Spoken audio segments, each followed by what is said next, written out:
so I guess we could just start with like how we Playing the intro, yeah. Oh yeah, playing the intro. Yeah, I actually do need the intro for this.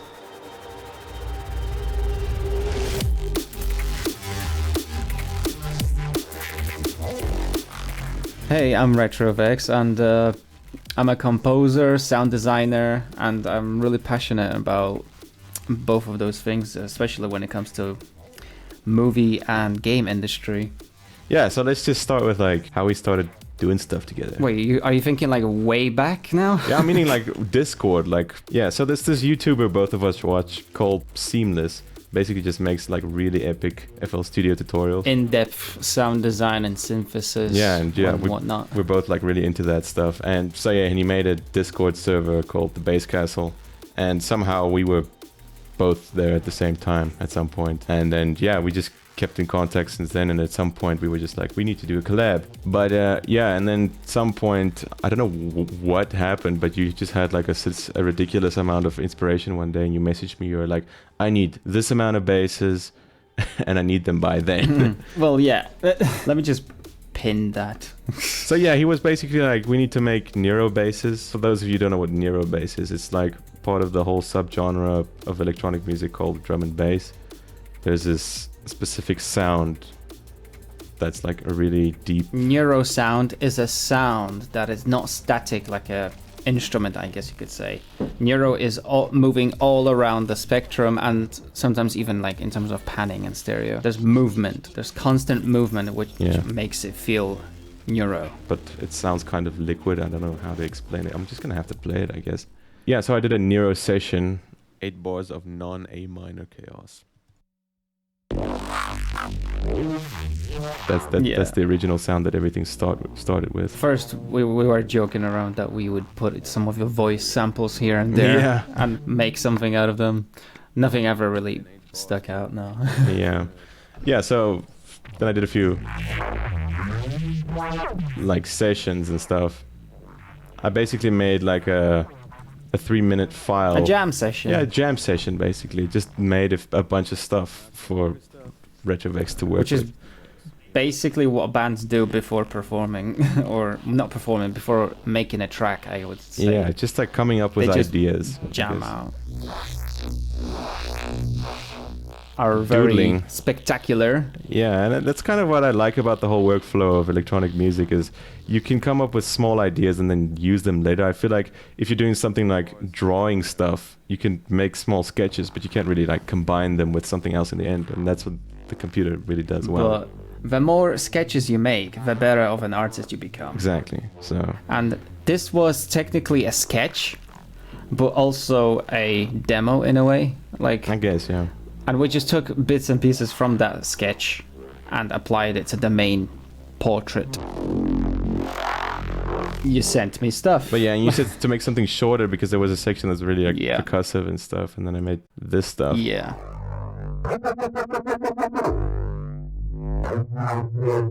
I really liked this one because I love doing those very in-depth and detailed breakdowns. Yeah, you got really crazy with the breakdowns and the percussion and stuff.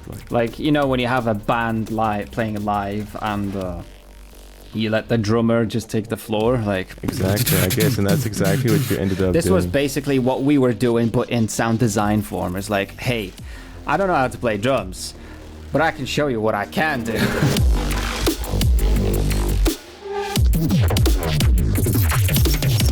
But I feel like it was the other way around in terms of like on the computer, because you knew how to play drums and I knew how to make the sounds, and we just kind of like meshed together at the end. And and then at some point he was like, okay, well, I'm halfway with the track now. You want to start working on the second part of it? And yeah, I guess that's where the other samples come in. There was something here called Idea, which was basically like, me coming up with the second drop. And I remember finishing it sort of, and you were like, yeah, it's okay. Let me completely change it. And then you kind of took the same idea, but just added the craziest drums to it. And mine sound like really clean and stuff, but like, let's just listen to the idea. Play it, because I forgot what it sounds like. Yeah, it's like chaos.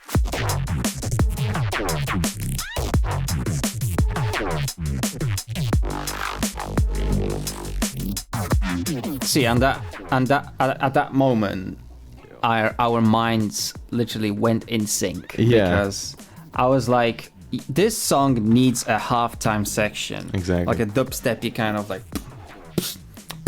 Yeah. And then you gave me literally what I wanted. So literally, it made it so much easier to just finish that even quicker than trying to figure out the structure of it. And notice how for once you weren't over compressing everything. Yeah, I tend to do over compressing, and because you always start loud instead of trying to go from bottom to the top. Yeah, you know, my sound lecturers are actually pissed at me for the same reason, because I tend to do that with other mixes as well, and that's really bad. For music, it's not as bad. You start loud, and then you're like, why does this sound shit? Oh yeah, this ended up becoming like I feel like it was like a little bit of a homage to the old drum and bass, because it's a little bit, this was really like slow actually in the end.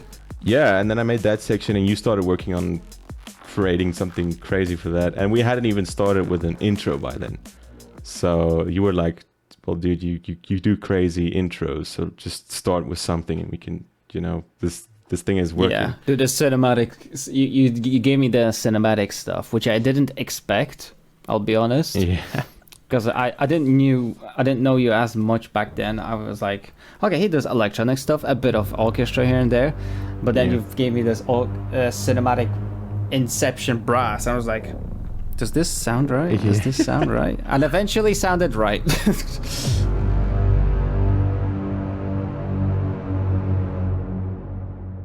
Once I figured out how to like pitch bend brass and stuff, it was just so much fun. Yeah, this was the original, and this ended up being the intro. Letting the listener know like what they're on in. Yeah.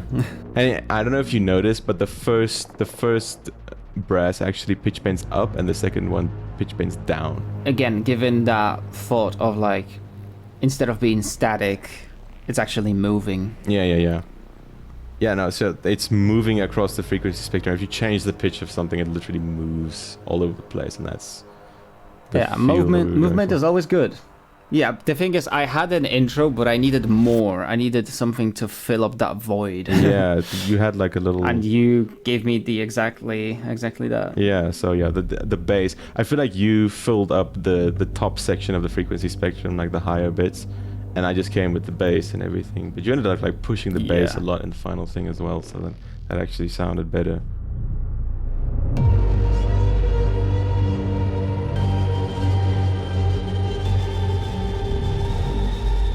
What else? There was like an orchestral section at the back. We were stuck with the last, I think, 16 bars or something. Freaky orchestra build. So yeah, this was actually when we were actually quite far into the track. Yeah. See, this arpeggio that's playing in this section here, it's kind of still in the finished track, but it's not as apparent.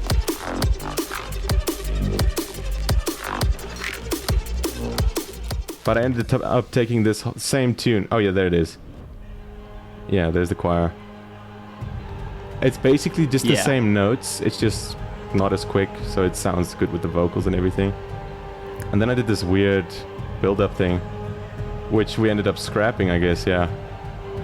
Which was a little chaotic. I think because it sounded like the end of the world. Somewhat of an epic finale or another breakdown, which would unnecessarily extend the track. Yeah, and it was getting. And we were already hitting like 4 minutes. Yeah. But yeah, just to like wrap up everything. Yeah, so this was a really new thing for both of us.